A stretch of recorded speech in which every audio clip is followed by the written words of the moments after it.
नमस्कार मंडळींनो, जय श्रीराम. मी आली आहे माझ्या माहेरी. म्हणजे नुसती मज्जाच मज्जा रे भाऊ. मला खाणी होती पाणीपुरी. मग आईले पुदिना आणि पाणीपुरीचे फुगे आणि दिले.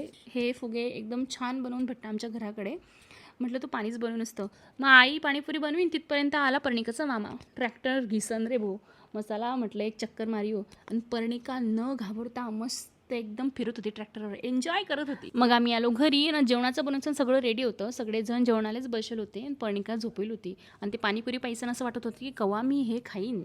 आणि मी जसं पाणीपुरी खायला घेतली तसंच पर्णिका उठली आणि बोलली, मी जपेला आहे तू पाणीपुरी कसं काय खाती आई. म्हणजे पर्णिकाचं असं म्हणणं होतं की तू मला खाऊ देत नाही ना, मग तू बी खाऊ नको, आपण नुसतं पाहू. पा कशी पाय राहिली. म्हटलं मग आता हे सगळे जेवण करताच आहे. आणि तितक्याच म्हटलं पर्णिकाचं बी जेवण बनवून घेते. मग पर्णिकासाठी पण बनवून घेतलं. आणि तुम्ही पहा येता हिचे नाटकं इतकी त्रास देते ना आता जेवण करायला की गैरे. म्हणजे तिचं असं म्हणणं राहतं की नुसतं मला मागे पुढेच फिरा. पण एक बरं वाटतं की ते मोबाईल दाखडीचं खावड्यापेक्षा तिच्या मागे पुढे फिरेल बरं.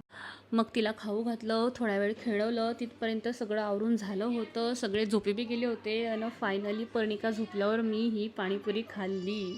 आणि पाणीपुरी एकदम टेस्टी झाली होती यार, एक नंबर. पण कसं असतं ना आईचं आयुष्य.